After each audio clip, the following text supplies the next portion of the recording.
I'm Craig Kenneth, a relationship coach and a psychotherapist. Every relationship is different and every breakup is different.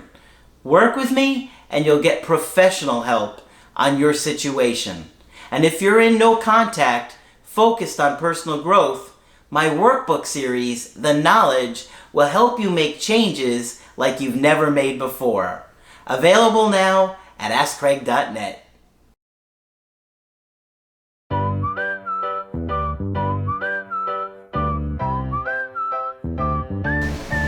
Hi there, I'm Coach Craig Kenneth. I'm Coach Margaret. And today we're going to be talking about this breakup was a wake-up.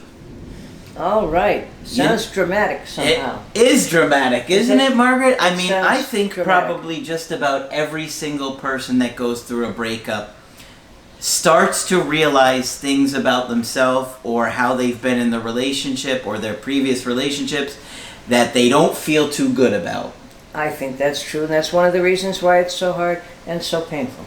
When somebody breaks up with you and that rejection is it's just incredibly painful, and we really take to heart everything the person says to us for the reasons they broke up with us. Yes. Now, sometimes they don't give us even accurate information. Right? Sometimes you have a partner that isn't really secure or healthy, and they'll tell you things that really aren't really accurate, and most people that you've dated would say, no, you weren't like that. Mm-hmm. But we don't see that. When we hear those negative things, we believe it. Absolutely, and beat ourselves up. Yeah. For a long time. Right. So many things happen to us after a breakup where we look at situations, arguments, times we've neglected our partner, and we just feel like, well, I was the whole reason this thing fell apart. Right.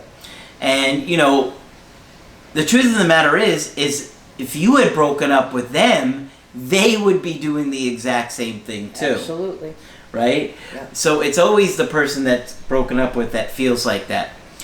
But you do have to take responsibility for yourself. Yes, you do. You do want to be accountable, and you do want to use this to change, to improve how you are in relationships, to better yourself as a person and as a partner, and give yourself the best opportunity to either reattract the person that you love or to move forward and date other people. But it takes a lot of grown-upness to analyze the feedback. Absolutely. It's not easy, but congratulations to everyone who does it.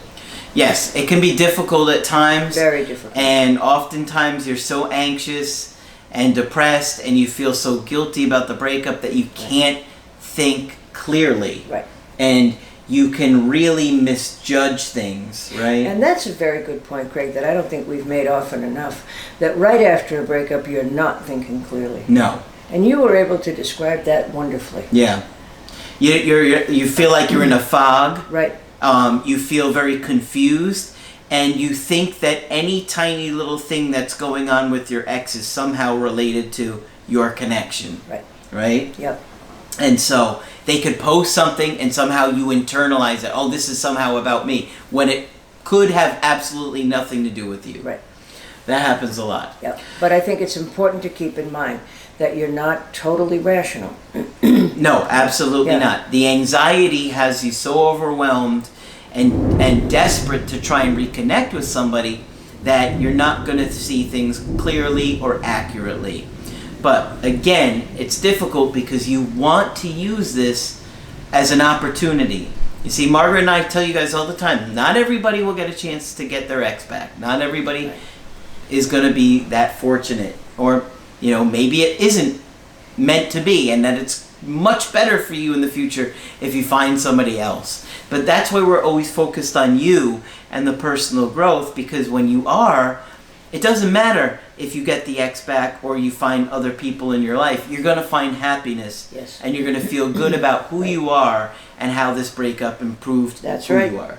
If you do the work on yourself, you'll be okay one way or the other. Absolutely. So I got an email today that I thought would help go through some of the more difficult aspects of a breakup when you're looking at yourself and how you made mistakes in the relationship, but it's a wake-up call, and that means it's an opportunity to improve things.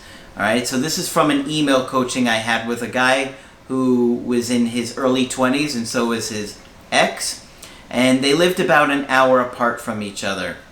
They met on a dating site, and they actually wound up hooking up the first time they went on a date.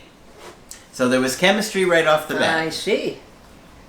He said, I knew that I really liked her. However, there were mental issues blocking me from moving forward. My previous relationship that I was in drove me into heavy depression and anxiety, which I dealt with daily for roughly 2.5 years, and it still somewhat lingers. Oh, wow. Any thoughts on that, Margaret? I wish you were in therapy. I'd feel much better for this poor guy. And I feel bad for this guy. When you hear the whole story, you will too. But that's really delayed grief. Grief can take a long time, and a breakup grief can take, I was just sharing with Craig, 14 months or 17 months I just recently read. But that's too long. Yeah. 2.5 years. There's something off in the grief process that might be very easy to help him with. Mm-hmm. Yeah. Yeah, and that was in his other relationship. Yeah, that was in his other relationship. He goes on to say, we had continued hanging out for the rest of the summer and talked about getting into a relationship. I told her that I wasn't in a rush, and she was okay with that despite her heavy pressure. I'm hearing a contradiction there, Me too. right? How is she not in a rush, but also But heavy pressure? putting heavy pressure? We should get married tomorrow. So, off the bat, I would suspect that she has an anxious attachment style. I would too. And he's avoiding. Absolutely. Right? Because Yep. he doesn't want the closeness, and Yep. she's pressuring him. He kind of does. Yeah. Very early on, we learned a lot about the traumas that haunt each other through conversation. Well, good for them for sharing it, but more work needs to be done, I think. Her father had passed away a few years ago. She had been in a long-term relationship with a physically abusive guy and hooked up with a different physically abusive guy at another point. So 2 physically abusive guys for her. I showed her sympathy and told her that I would do everything I could to protect her from anything else that could happen to her. However, my behaviors were very much influenced by my fear of losing her and other anxieties. Well, he handled it beautifully right off the bat and assured her that he would do his level best to protect her from ever being hurt again like that. Mm-hmm. And good for him, and he said the right thing. But we don't know what behaviors he blew it with. Well, I could take a guess. What would you guess? I would guess that he was controlling Me too. and manipulative and angry and didn't listen to her and probably would yell at her.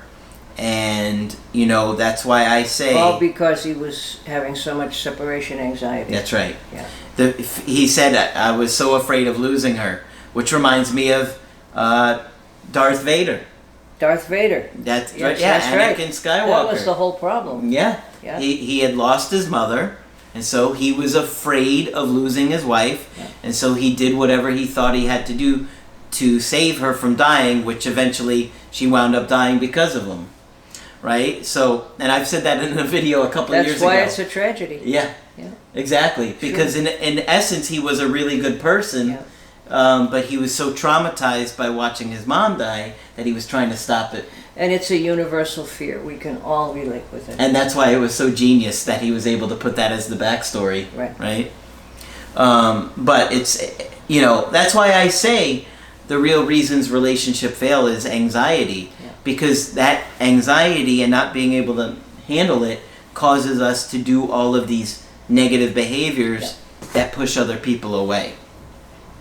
So, he goes on to say, I stayed on that dating app throughout the summer and continued talking to other girls, but never meeting up with them. Almost like a safety net in the event that Denise wanted to walk away. So he was so scared of being alone that he wound up being on a dating app, talking to other girls, and even though they weren't in a commitment yet, it's only because of him. She wanted the commitment, right? So this was insurance for him. Yeah. Okay. Denise found out about my being on the dating app in September, the morning after the night when she first told me she loves me, which obviously devastated her. So that night she said she loved him, and in the morning she finds out about these other girls. The timing is amazing, isn't it? I wonder if she went through the phone, but he doesn't say. She told me that she considers that cheating, and I was in shock at what I had done. He was in shock at what he had done. Like Yeah. he was almost surprised to hear it. I don't know how he could be shocked at what he was done. He was shocked that he was caught. Well, at the time he was doing it, he didn't think it would be a problem, I guess. Yeah. Well, no, I think he knew it was a problem because I was at shock at what I had done. Like, I'm shocked by my own behavior. Well, and when he starts to talk about find out, that implies keeping secrets. Yeah. Yeah. If you but wouldn't tell it to her, she's not going to be happy to hear it. Yeah. it's certainly odd to say I'm shocked by what I had done when he had knew Well, what he was doing. Yeah. So at least partially, yeah. He knew there were consequences because he certainly was going to keep it secret. Yeah, exactly. I told her I was sorry and that I would never do it again and that none of the interactions meant anything to me. What I said to Craig was, men have used that one for so long, it's even too tired to pull out of mothballs now. It didn't mean a thing, but if you did it, I would be justified in murdering you. Yeah, exactly. And it was purely because of my fear of abandonment that I couldn't control it. We don't buy that one. No. No. We think that you're full of it. Yeah. And you're lying to yourself if you are telling yourself you can't control yourself. Right? She decided to give me another chance, and we worked on things after that. We continued forward into our relationship, which was made official in the late summer, and worked on rebuilding the trust. It was often bumpy being long distance, but we always chose each other at the end of the day. Wait a minute, now the long distance was a 1-hour trip. Yes. Okay. You chose each other at the end of the day, I guess after that point, but certainly not always. You said Certainly always. not. We talked about having a family together, getting married, the life we would have, and all the things we aspired to do together. In that regard, the relationship was awesome. We were very in tune with each other on deeper issues. There was a point just before the end where I felt very disconnected from Denise, but I didn't want to lose her. It drove me to find a girl outside the relationship that I dumped my bottled feelings on and also had a sexual conversation with. So he can't handle any anxiety without reaching out to a woman or somehow being involved in sex. And then using them like an object, Yeah. right? To make himself feel less anxious. Yes. And I don't like this because he doesn't seem to take any responsibility for himself. No, he doesn't. Or it's like surface level. Yeah. He'll say it, but he doesn't really He doesn't mean it. Yeah. I couldn't help it. The forces against me were too powerful. Yeah. And I felt disconnected and I didn't want to lose her. So instead of trying to repair the connection, I found somebody else. Or moving closer to her. And did he tell her that he felt disconnected? Probably not. Probably not. So he couldn't be real with her at all in his terror at losing her. Yeah. Okay. I never told her about the conversation as I didn't want to speak with that girl again. But the day before we broke up, I created another dating app account that I only had the intention of keeping for a couple of hours and then deleting because it almost felt like a high to me. Oh, What are your thoughts on that one, felt Margaret? like a high. Mm-hmm. All right, so it really relieved his anxiety. Yeah. The minute he was sexually involved with somebody Mm-hmm. real out there, okay, it was a high. Yeah. I felt awful when doing this, but it also felt like I had no choice. Again, we're not going to believe that one. I don't want to lose my girlfriend, so I'm going to have sex with somebody else. And that's not a decision for me. I can't help myself. Yeah. Denise found out about both of those things and we broke up for good. Now, is there a possibility that he's real avoidant and wanted to get caught and wanted to break up, even though on every conscious level he wanted this woman to be there for him? That's a great point. Yeah. Her friends hate me now. Of Our course they do. families are aware. She has threatened my career and said many harsh things to me and about me on social media. I mean, Behavior has consequences. yeah. I am blocked on all social media except Facebook. The breakup has been a big wake-up call for me. I've realized that much needs to change on my end.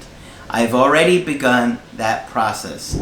I've started to journal my feelings as a way to create a deeper heart and mind connection in order to teach myself how to validate my own needs and give myself what I need. I've also been seeking out volunteer opportunities to give back to the community in any way that I can. Well, that's a great start for you. You really gotta take some time here to look at what you do in relationships and being accountable for things, because at this point when you wrote this, there was some accountability, but almost all of your behaviors you act like you had no control over. Right. And, you know, in one way, the worst scenario is that's how he really felt. Now, Craig pointed out to him very gently but very firmly that you have to take responsibility for what you do. Yeah. But to try and get someone back by cheating on them just doesn't make any emotional sense. Not logical, not emotional, no sense whatsoever. Yeah. You mean because he felt distant and scared that he was going to Yeah. lose her? Yeah. Well, but you know, every time they get close, oops, something would happen. Yeah. Yeah. Okay, there's a little bit more. I realize now that Denise had to treat me in a very specific way in order for me to feel like I'm loved in the relationship. It seems like he's kind of blaming her, doesn't it? Absolutely. In an argument that we had early on, she told me that my way of talking about my feelings, which is very direct, makes her feel bad and that I need to find a softer way of doing it. I can already imagine how this was going down. Okay, yeah, I've been meaning to tell you, you're this, and this, and you haven't done that, and that. Like I said, I think he's got an avoidant attachment So style. before he gets there, though, he probably doesn't even remember to say, how's your day going? Yeah. Well, I think that he probably says things very bluntly, like, you know, in a way that's hurtful. And then he says, well, you just want me to be honest, don't you? That's right. Don't you want me to be Yeah, honest? you said I should be honest, yeah. Yeah. Okay. So, a little bit more here. My brain interpret that as your feelings are wrong and there are things you need to leave out, otherwise you'll lose her. Well, to some extent that was accurate. She Yeah. was saying you can't talk to me like that. Yeah. But that was not, the honesty was not the problem. It was the delivery, I think. Yeah, I agree. And now he says, this drove me to bottle up feelings and drive me to resentment. See, more blame and... More blame, Yeah. yeah. She did this. She made him walk on eggshells, yeah. From us having to always carry a conversation or always having to laugh together or needing her to accept most things about me and like those things as well, my mind destroyed my ability to be transparent and whole in the relationship. Well, his mind just gets in his way all the time. Yeah. Wow. What are the steps moving forward if I want to get on good terms with her and get her back? Wow. Well, in a situation like this, you know, this woman is angry at you. Her friends, her family are all angry at you. And it still doesn't seem like you've taken a lot of responsibility for yourself and still blaming your actions almost like somebody made you do it. Yes. That's the vibe that I She get. made him do it. His mind made him do it. Her behavior made him do it. His anxiety made him do it. Everything else made him do it except for himself. Yeah. And maybe you were unconsciously sabotaging this anyway. That was my feeling. Is he really so avoidant? And that's the tragedy of the avoidant. I mean, they desperately want relationships like all of us do, but get scared when they start to get it and push it away, oftentimes unconsciously, having no idea what they did. Yeah. So, you have to leave her be. I mean, she's angry at you. She's angry at you at social media. And, maybe this just isn't the best relationship to pursue. And let her go. And if she decides to come back, then you can try and repair things. But it would take a lot of work to repair this. Yes, it would. I mean, Yeah. he got caught cheating, lying, hiding things. Right. Blaming, and then you're resentful at her, which is interesting. Exactly, yeah. Well, he's saying it all kicks into his abandonment fears and he can't handle it. One of the sad parts to me of this is there was a specific way he needed to be loved. Had he told her that, it might have unlocked many other good things. I wish he had felt safe enough to share that. Mm-hmm. But I worry for him. It's scary when people can't take responsibility, because ultimately that means you don't feel like you have control over your life. I mean, there's no telling what your mind might make you do tomorrow. Yeah. Or your, That would be scary. Yeah, or your anxiety fears might make you do tomorrow. Mm-hmm. So, you probably wouldn't feel safe on a daily basis. Like, what dumb thing am I going to do today? But if you work at getting control of your life and making decisions about how you want to act, life will be much better. Yeah. And I remember when I was very first a therapist thinking to myself, why do people put themselves through this gut-wrenching task of doing therapy? And there's only one reason, and it's to get control over your life. Okay? That's the only thing that makes people do this. And it's a great motivator. But he's not going to be able to meet his own needs. And his first, like a true avoidant, his first attempt, he wants to try to get better. But like all avoidants, he's very afraid to depend on anybody to help him. Mm-hmm. He needs a therapist several weeks ago, okay? And I would strongly encourage him to get into therapy. And if one-on-one is too overwhelming for him, perhaps a men's group would be a good place for him to at least begin.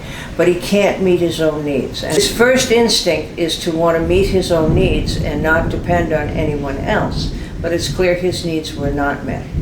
But he's going to have to reach out and take the ultimate gamble of having to trust somebody in order to get the help he needs. But I want him to feel like he has control over his life, and he doesn't. If I think about him as an adolescent, I can see him coming to me and saying, I don't know why I get in all this trouble. No matter where I go, something seems to go wrong. Every relationship I have turns out sour. Yeah. Why is the world picking on me? Yeah. You do have control over your life, and you have control over yourself, and you have control over how to handle a breakup. Right. You may not have any control over this woman ever coming back or having another chance with her, but you could understand, if you put yourself in her shoes, why she might not want to consider dating you again. Unfortunately, sometimes when you look at how you treated someone in a relationship, it's not easy to see, and it's not easy to hear. And sometimes I get tough on people, especially when I see that they're hurting other people, and then they're not taking responsibility for it. That's one thing that I really don't like to see. Right. And so that's why I get frustrated. I don't like people to hurt other people and then not own up to it, because that only makes that other person more angry and hurt by what you did. I would leave this woman alone. I wouldn't reach out to her and try and apologize. Right. I don't think she would believe it. Right. I think you have to respect her here and just realize that you made mistakes, that she may not want to continue this relationship or repair with you. And the more important thing for you is, I think, the personal growth and realizing that you want to be a better partner, you want to work through your own, anxieties. You need to learn to communicate better. You need to know what your needs are better and to express that to your partner, and respect that if they can't give those needs to you, that they can leave. It's not fair. Right. You can't. It's not fair to expect somebody to meet your needs without telling them, then blaming them because For not meeting them. Yeah, or being scared that they're gonna leave you because of it. So this is a tough one, and hopefully, the most important thing for you here is that you really do have a wake-up call on who you want to be in relationships and how you could be the better person, right? And he sounds very sincere in that, in wanting to make things up to the community, to the universe, to her. Hold on to that instinct and use it to seek the help you need. Absolutely. Of course, if you want to get our help personally, just go to my website, askcraig.net, sign up for the coaching option that works best for you. I do email coaching and I do Skype. Margaret is available for Skype coaching. Feel free to sign up with me. I'd love to talk with you. Just click on Margaret on the top of the website to do that. But that's it for this video. I'm Coach Craig Kenneth. I'm Coach Margaret. And we will talk with you soon.